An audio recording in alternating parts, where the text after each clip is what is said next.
I would focus on, what parts and products that you're mostly associated with, focused on the geographical regions. What I'm hearing from you is that it's more of a sustainability journey than a one-off task. You can't have expectations for your SMEs if you're not incorporating it or implementing it within your four walls.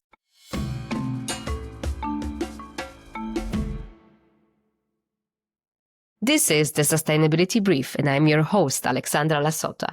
This is the second part of our interview with Jamie Wallish. Today, we are going to continue talking about how to prioritize what you're reporting on, as well as what are some of the reporting requirements for SMEs and how to comply with them. Jamie, it's really great to have you here with us again. Thank you so much for having me as well.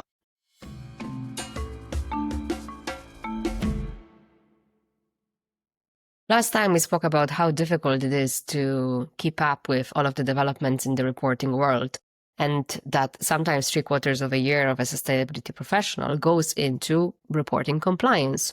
And there is just so little time left for actually looking at the real impact of the work, how they impact people, how they impact the workers, different stakeholders, communities. Yeah, and it's really fair, right? Realistically, trying to capture all of this information and do your job and do it well, right? So I think to be able to do as much as you can in terms of thorough review, data collection, and then actually review the impact and then focus, of course, on the priority topics, and then say, out of these priority topics, what is priority to those topics, right? And what is most applicable to our business and to our industry. But I think with that being said, saying, hey, look at this particular topic, look at that topic holistically, and then say, we're going to focus on these particular subtopics because those make the most sense in terms of materiality. That makes the most sense in terms of business impact and finances. But we still recognize these other subtopics that are a part of it. They're just not as material to us today. So also calling that out, saying we recognize that, and maybe that's going to be a part of those efforts, right? When we're talking about 3 to 5 years and expanding that review of identify, assess, analyze, and mitigate. We'll focus on those subtopics later on, but we need to focus on what's truly pertinent to us and what's truly impacting, our material issues and our finance, and focus on those first, because you can't necessarily do everything all at once. So you have to focus on those topics that are applicable to you. So I would focus on, what parts and products that you're mostly associated with, focused on the geographical regions, right? So like what's more at risk for associated with those topics within those particular jurisdictions. And then looking at things like spend, right? So if you're engaging with suppliers or the value chain, is this customer more important over another? So doing that kind of review in conjunction with your double materiality, doing that overlay of those particular high level points as well, will help, I think, narrow down the true subtopics associated with those topical standards that you may need to focus on, with the appreciation of other topics that you can focus on in a couple years once you've solidified a baseline for a program to capture data around those important priority topics, but then calling out, hey, look, we're going to do these things later on. They're just not as important to us as, an individual company as of today. I think what I'm hearing from you is that it's more of a sustainability journey than a one-off task, because Absolutely. you speak in timeframes of 1 year, 2 years, 3 years, and so it seems that what probably makes a lot of sense is approach it as creating a roadmap for sustainability and breaking it down by year and just being really realistic and practical about that. Maybe today there are not enough resources to address all of those issues, but let's make sure that in a couple of years, really all issues or topics that have been identified are being covered by our existing systems. Absolutely. And I appreciate you saying that, because it is about longevity, right? And we're trying to, I think, see and appreciate that in the market, sustainability and ESG is being positioned as a resiliency tool. If you build your processes and programs in conjunction with that, right, to satisfy it as a resiliency tool, it does have this ability to be forward thinking and to grow in those timeframes of year over year, as opposed to weeks or quarters or months or whatever, right? And then, like your colleague was saying, right? Okay, well, I don't have time to look at impact, or I don't have time to do a thorough review. as it being a resiliency tool, those things are required and necessary to be a part of that standard process and a part of that standard tool that you would implement within your process. So then it naturally, or I would say organically, carves out the time, right, within that systematized, structured process to do that thorough analysis, to be able to see the true impact. And then you can create paths going forward. And then how does that ultimately become a full circle moment of saying, hey, look, this is then going to become our new strategy for this following year for our resiliency strategy, our sustainability strategy. So it positions it to be a necessary process. And I would almost say like policy internally to say, like, we have to do this because this is going to position us to better understand our goals and objectives and our tasks and our expectations going into the next year. So yeah, that's key, is being able to position it in that capacity. And resilience is, of course, something that every company needs and wants, no matter if they are big or small. But so interestingly, when I was preparing to our conversation, there was another friend of mine from an SME who reached out and was essentially posing this question that, for large multinational corporations, the requirements for sustainability are quite well established. But then when we look at upstream suppliers who may not have the same resources like the big corporations, what is the sweet spot and how should they be preparing themselves to these requirements? Yeah, it's really fair, right? Because a good portion of the burden falls on a lot of these small and medium enterprises. And so we're talking at such a high level. We also have to appreciate, well, where does a lot of this tangible data come from and how are they successfully going to do it? So I always tell my clients, for example, is that you can't have expectations for your SMEs if you're not incorporating it or implementing it within your four walls, yourself. So there's that as well, is that kind of appreciation for, walk the talk, right? Well, I'm asking all these people to do it. Well, you should do it too, right? Because then when they come back to you and say, well, what does that even look like in practice? They have those examples to give. So there's that kind of little caveat and side note I always want to call out, because larger companies need to be held to that like higher level of accountability, because they're the ones that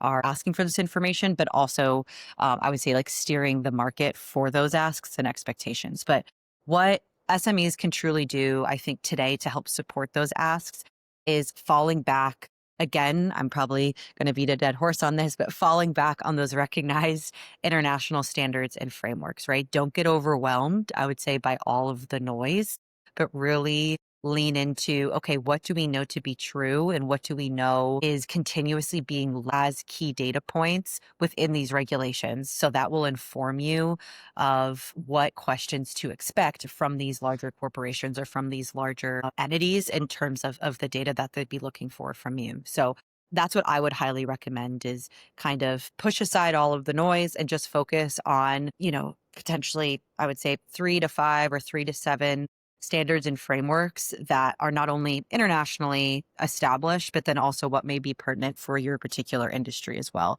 So things like the Global Reporting Initiative, guidance for things around the ESRS, particularly VSMEs, right? That's the whole intention around those particular standards. So those are the voluntary small and medium enterprise standards created by EFRAG to help support smaller companies with compliance for CSRD. I would highly recommend leaning back on those. They have models of both basic and comprehensive standards. So things like that, GRI, ESRS, SASB, UN, of course, OECD, ILO, should be utilized and I would say implemented and well established when building out, okay, well, what data do I need to collect? And what's the justification for collecting that data? And then how is that aligned or linked to certain requirements within these standards? Because more or less, that's going to completely or wholly align with the asks that you're probably getting from those bigger corporations. So, of course, appreciate probably the custom request that you are getting, but if you're following those international standards and frameworks, it always is going to link back to those.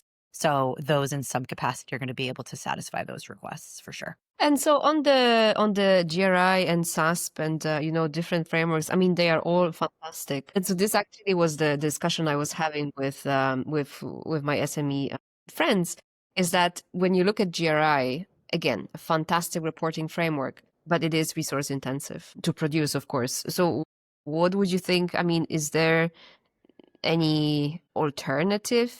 Is there, what is considered proportionate? Yeah. I think from what I'm seeing, right, and I think if Mm-hmm. you ask me this in a week's time or in a quarter's time, this may change. I think there needs to be a level of appreciation around the intent of what's going on with the omnibus changes, right? Particularly around CSRD, particularly around ESRS and the VSMEs. There's this clear understanding that the ESRS, so the EU sustainability reporting standards are overwhelming, not just for corporations that would be in scope for CSRD, but also, of course, the SMEs that would also need to follow those standards to give that information to the in-scope companies. So there is that clear push and shift from the EU Commission under Omnibus to tell EFRAG, who owns, in quotes, right, these standards, to remove a lot of those data points and the requirements, right? Because they're trying to not necessarily take away the objective of these things, but they're trying to make it easier for these companies to identify and establish what they need to focus on, and then being able to just like effectively do it, right? But not focus on too much in terms of data points that they actually need to capture. And so on the outset, really just focusing on the true why around those data points, as trying to focus on all these other things associated with it that may not be necessarily like as important. So I would highly recommend focusing on those voluntary small and medium enterprise, and especially focus on the basic models. And that basic model for the VSME does a great job of saying, okay, here are, climate impacts or climate change, right? Here you need to establish this within policies or procedures. Do you do this with emissions, and then particular targets or renewable energy done, right? And it does a great job of breaking down the true, I would say, bare minimums that companies at least need to be aware of, but then start to establish within their programs today. So to me, from my understanding, that's probably the most simplest and basic structure of standards that SMEs can follow and leverage to say, hey, look, this is not only the data points that we need to start looking into because they're the bare minimums, but also, okay, here's the bare minimum structure we need to start to incorporate into our internal practices today, because that's going to be able to complement potentially if next year or the year after we can do comprehensives to go a step further. And then maybe in 5 years, we can start to, or whatever, 3 to 5 years, we can start to implement more of the research intensive GRI, because we already have all of those things, all of the, bare minimums established today. So that's what I would recommend, because there's a clear, explicit, and obvious effort from the EU Commission and from EFRAG to directly support the asks, like from what your colleague is saying, right, through these VSMEs. It's like, we need something that's directly catered towards us, something incredibly simplified, but clear in terms of what we need to focus on and how we need to do it. Yes, and I think what you're saying. I mean, I have joined some consultations that were run by EFRAG, I think, last week, and I can really appreciate the hard task that they have in terms of simplifying the reporting standards. As someone who has sat before and developed some of the reporting frameworks or also reported on them, I know how difficult it is. And yeah, so I know that they are really taking that feedback on board and coming up with the revised standard as we speak. And I think this is super useful. And also what I'm hearing is essentially this gradual approach. It's good enough over perfection, and aiming for the best in a couple of years. Yes, exactly right. Progress over perfection. And I think that's key. And I think, unfortunately, there is maybe a little too much ambition when initial things rolled out around like ESRS or CSRD, and now all parties involved are like, whoa, whoa, whoa, this is great. We still want to meet these objectives, but we may be putting the cart ahead of the horse, right? So how do we realign and shift to getting back to basics, making sure that the foundation of our sustainability house is solid? And then as we go year over year, we can start to, add different rooms. We can start to add doors. We can start to add stairs or whatnot, right? With the house for. So yeah, definitely being mindful and appreciating that yeah, it's not an easy task for any stakeholder involved, but where is it most appropriate to start? And usually any task, especially around sustainability, well, it's at the beginning, right? And well, okay, what does it look like for the beginning? It's those basic models. And so I think that we've kind of come to that conclusion in the last, especially year and a half around these things, saying we're not trying to diminish the overall goal, right? We're not trying to diminish ESG and sustainability support and efforts, but we just need to reevaluate the strategy and method of being able to satisfy those things. And so, Jamie, if you wanted to leave our listeners with one key takeaway, what would it be? Oh my goodness. I know. Yeah, I mean, I would say keep doing your work, keep up the good fight. I think that the shift in perspective around sustainability is key, not getting overwhelmed with all the changes that are happening and say, again, sustainability as a resiliency tool and how does this associate and complement all additional efforts that we're doing as a business. I think hopefully will spark, motivation and drive for you going forward. And really just to be able to take a breath and saying, hey, look, well, what makes sense in terms of resiliency for our business? And instead of focusing on kind of the outside in, right, all of the requests, all of the asks from the market, well, how are we doing inside out? Meaning, how are we looking internally? How are we looking inward and saying, hey, look, this is what's priority and most impactful for us. And then how are we communicating that externally, right? And how are we positioning ourselves to ultimately engage, but better the society and environment that we play in? So keep up the good fight. I'm with you. Perfect. Thank you. That's very, very well said. And thank you for joining us today. I think it's been a really constructive discussion. Great. Well, thank you so much for having me. And that's it for today. Join us next time.